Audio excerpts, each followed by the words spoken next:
Kwekasinou, bonjour à tous. Je me présente, mon nom c'est Djilonier Mathias. Je suis un fier membre de la nation des Pequagami-Inuits et de la nation Anishinaabe. Permettez-moi de vous souhaiter la bienvenue à ma toute première chronique que j'ai intitulée Kapatakan. Kapatakan, c'est le mot en Innu pour parler du portage. Un portage, pour ceux qui connaissent moins, c'est le moment quand on doit accoster avec notre canot sur la rive pour pouvoir franchir un obstacle ou pour passer d'un cours d'eau à un autre à pied avec le canot dans nos bras. Mes ancêtres, autant les Inuits que les Anishinaabe, ils ont eu à faire de nombreux portages quand ils parcouraient le territoire.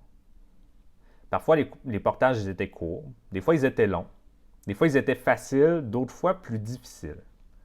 Malgré tout, on s'entend pour dire que c'est en parcourant les portages qu'ils arrivaient à se rendre jusqu'à destination. Notre destination à nous, celle que je vous propose, c'est celle de la réconciliation et de l'autodétermination.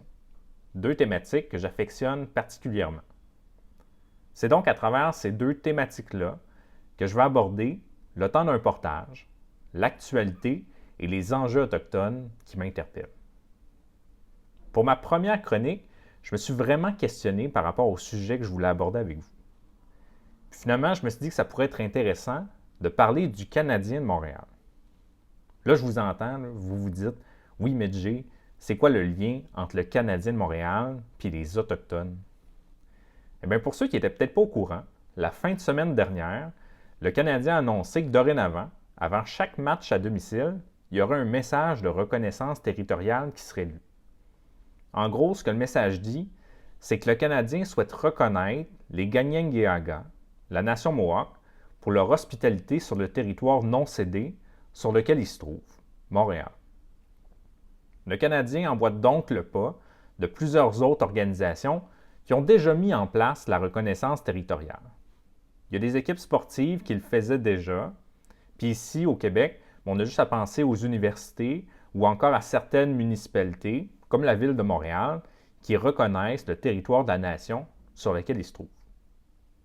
La reconnaissance territoriale, c'est un geste qui s'inscrit dans la volonté de réconciliation.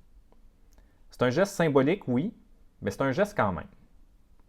Là où j'ai un problème, c'est quand la réconciliation s'arrête là, à un niveau symbolique. C'est bien beau de reconnaître les terres sur lesquelles tu te trouves, mais si tu ne poses pas d'action, je ne vois pas tellement ce que ça change. En gros, on peut dire qu'il y a deux types de réconciliation.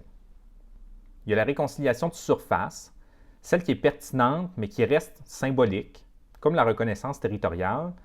Puis il y a la reconnaissance plus concrète, la réconciliation plus concrète, celle qui va plus loin, comme de donner une tribune à un jeune autochtone dans un grand média. Ce qui est intéressant, c'est quand on passe à cet autre niveau de réconciliation, au niveau plus concret, dans les actions qui ont un impact direct sur les milieux, sur les individus. Il faut aussi savoir que le Canadien a quand même annoncé qu'il y a d'autres mesures qui seraient dévoilées prochainement. Il reste juste à attendre de voir qu'est-ce qu'ils vont proposer. En attendant, moi j'ai peut-être quelques suggestions pour le Canadien. On sait que le hockey, c'est un sport qui est particulièrement populaire chez les Autochtones. On compte d'ailleurs de nombreux joueurs qui se sont illustrés dans le hockey. Évidemment, on a Carey Price qui est dans la Ligue nationale puis qui est un peu comme le dieu des dieux des joueurs de hockey autochtones. Mais on a aussi nos vedettes à nous, ici. Je pense à Francis Véropol, Louis-Philippe Simard, Adam Jourdain, Migizu Awashish. Ces gars-là ont été et sont encore des modèles pour plein de jeunes autochtones. Ils ont commencé à jouer dans des arénas dans leur village, puis ils ont fini par jouer dans la Ligue junior majeure, ici au Québec, puis dans d'autres ligues professionnelles au Canada et ailleurs dans le monde. Ils sont des modèles de réussite, oui, mais aussi des modèles de persévérance. On n'a pas de questions à se poser, il y a du talent dans le sport chez les jeunes autochtones. C'est pour ça que je trouverais ça intéressant de voir des équipes sportives comme le Canadien investir dans nos communautés. Ça peut être dans des infrastructures comme des arénas ou des centres de conditionnement physique, dans de l'achat d'équipements sportifs pour nos jeunes, ou encore dans la création de programmes de bourse ou de perfectionnement pour soutenir les jeunes qui veulent développer leur talent de joueur. Ça, c'est de la réconciliation concrète. Jusqu'à la fin de semaine dernière, le Canadien tirait de l'arrière, puis il a finalement décidé d'emboîter le pas vers la réconciliation. Aujourd'hui, ce que je souhaite, c'est qu'ils prennent de l'avance, puis qu'ils deviennent un modèle pour les autres qui regardent.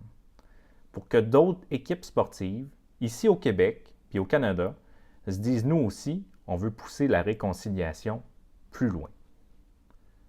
Sur ce, je vous dis, go Habs go, puis à bientôt pour un autre portage. Ciao!